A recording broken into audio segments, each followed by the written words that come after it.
Hello, in this module I'll be talking about the chemical components of nucleic acid. Now let us see the nucleic acids are chemically made up of what? Okay, now remember the structural units of nucleic acids are nothing but nucleotides. Now what are nucleotides? Nucleotides are further made up of three components. The three components namely are pentose sugar, which is a 5-carbon sugar. I will show it with letter S. Then phosphate group, which I will show with letter P, and also nitrogen bases, which I will show with letter N. So all these three components S, P and N make up one nucleotide, and a long chain of nucleotide is what nucleic acids are made up of. Let us see each of these three components one at a time. Looking at the pentose sugar, S, okay? Look at this picture here. What you see here is a pentose sugar. How do you know it is pentose? I have labeled carbons 1, 2, 3, 4 and 5. Now observe and notice the H at the C2 of this pentose sugar, which means it is missing an O. Since it is missing an O, I'm going to call this sugar as deoxyribose. And the formula for this is C5H10O4. Okay? Look at this next picture here. Okay? What you see here that the carbon 2 OH is OH, which means the O is back. Now if the O is back, I'm going to simply call this sugar as a ribose sugar, and the formula for it would be C5H10O5. So on the top you have one oxygen less, that makes it deoxyribose, and at the bottom you have simply the ribose sugar.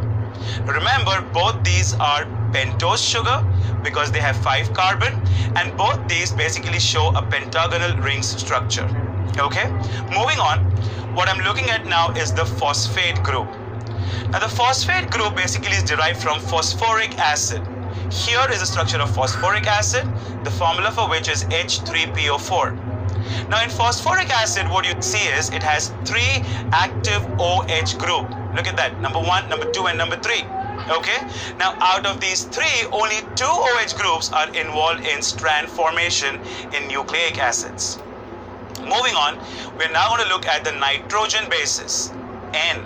Okay, now remember, nitrogen bases are cyclic compounds that contain carbon, hydrogen, oxygen and nitrogen, and because of the nitrogen they are called as nitrogen bases. Okay, now how many nitrogen bases are there? Let's look. We have adenine, we have guanine, letter G, we have thymine, letter T, we have cytosine, letter C, and we have uracil, letter U. Is it okay? All these nitrogen bases have a 1-letter notation. Is it okay? Now out of these 5, adenine and guanine belong to a group called as purine. Purines show double ring structure. There are 2 rings, one 6-membered and the other 5-membered. Okay, fine. And the remaining 3 nitrogen bases, namely thymine, cytosine and uracil, belong to another group called as pyrimidines. Pyrimidines has only a single ring made up of 6 carbon atoms. Is it okay? Right? Fine. Now remember, uracil is absent in DNA. Uracil is found only in RNA.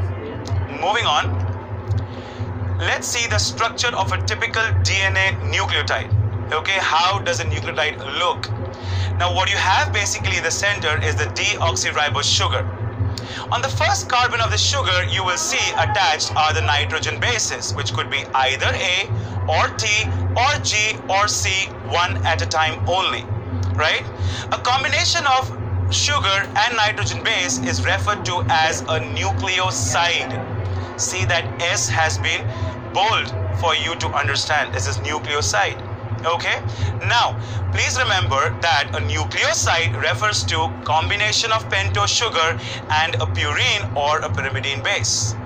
Now on the 5th carbon of the sugar, we will attach the phosphate group.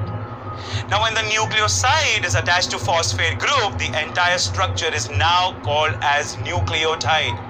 So what is a nucleotide? A combination of nucleoside and phosphate is called as nucleotide. So I can also say that a nucleotide is a nucleoside phosphate.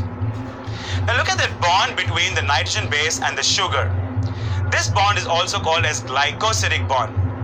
and look at the bond between the sugar and the phosphate group. This bond is also called as the sugar-phosphate bond, and this is a typical structure of a DNA nucleotide, where the nitrogen base is attached to the first carbon of the sugar, whereas the phosphate group is attached to the fifth carbon of the sugar, and together all these three represents a nucleotide. Okay, now this brings us to the end of this module where I discussed the chemical component of nucleic acid. In the next module, I'll be talking about the structure of DNA.